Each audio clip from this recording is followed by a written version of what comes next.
मित्रों नमस्कार। एक बार फिर हमारे YouTube चैनल अविरल टाइम्स में आपका हार्दिक स्वागत है।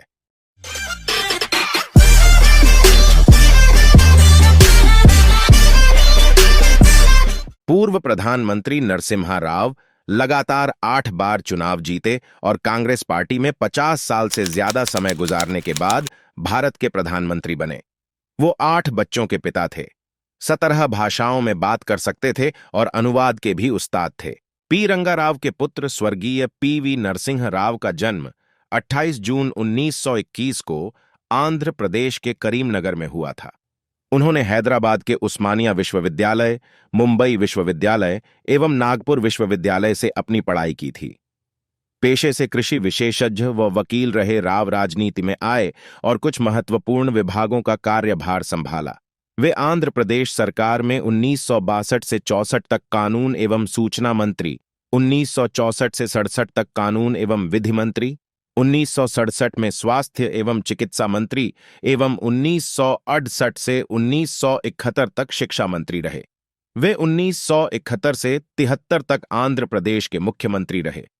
1957 से 1977 तक आंध्र प्रदेश विधानसभा के सदस्य, 1977 से 84 तक लोकसभा के सदस्य रहे और दिसंबर 1984 में रामटेक से 8वीं लोकसभा के लिए चुने गए। लोक लेखा समिति के अध्यक्ष के तौर पर 1978 से 79 में उन्होंने लंदन विश्वविद्यालय के एशियाई एवं अफ्रीकी अध्ययन स्कूल द्वारा आयोजित दक्षिण एशिया पर हुए एक सम्मेलन में भाग लिया। राव भारतीय विद्या भवन के आंध्र केंद्र के भी अध्यक्ष रहे। वे 14 जनवरी 1980 से 18 जुलाई 1984 तक विदेश मंत्री, 19 जुलाई 1984 से 31 दिसंबर 1984 तक गृह मंत्री एवं 31 दिसंबर 1984 से 25 सितंबर 1985 तक रक्षा मंत्री रहे। 25 सितंबर 1985 से उन्होंने मानव संसाधन विकास मंत्री के रूप में पदभार संभाला।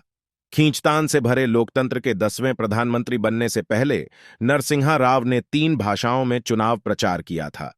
उन्होंने 3 सीटों पर जीत दर्ज की और वो आज के नेताओं के मुकाबले कहीं ज्यादा जमीन से जुड़े हुए थे। विलक्षण प्रतिभाओं के धनी राव को देश के सर्वोच्च सम्मान भारत रत्न से सम्मानित किए जाने का मोदी सरकार का निर्णय लेकर वास्तव में उनके प्रति सच्ची श्रद्धांजलि है। 21 मई 1991 को राजीव गांधी की हत्या हो गई थी। ऐसे में सहानुभूति की लहर के कारण कांग्रेस को निश्चय ही लाभ प्राप्त हुआ। 1991 के आम चुनाव 2 चरणों में हुए थे।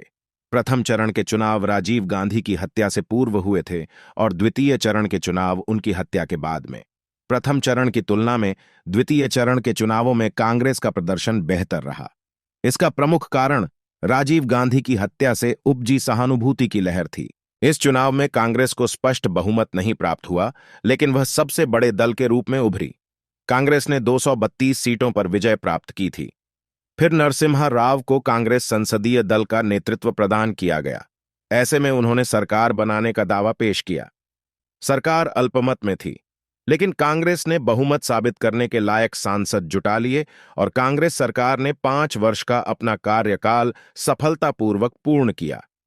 पी.वी. नरसिंह राव ने देश की कमान काफी मुश्किल समय में संभाली थी। उस समय भारत का विदेशी मुद्रा भंडार चिंताजनक स्तर तक कम हो गया था और देश का सोना तक गिरवी रखना पड़ा था। उन्होंने रिजर्व बैंक के अनुभवी गवर्नर डॉक्टर मनमोहन सिंह को वित्त मंत्री बनाकर देश को आर्थिक भंवर से बाहर निकाला। भाजपा सरकार ने उनके योगदान के लिए उन्हें भारत रत्न से सम्मानित किया। अविरल टाइम्स से जुड़े रहने के लिए आप सभी का बहुत बहुत धन्यवाद। यदि आपको यह वीडियो पसंद आया हो तो लाइक करें, आपके मन में कोई सुझाव हो तो कमेंट करें। अगर अभी तक आपने हमारे चैनल को सब्सक्राइब न किया हो तो सब्सक्राइब करें। आपकी मंगल कामना के साथ धन्यवाद।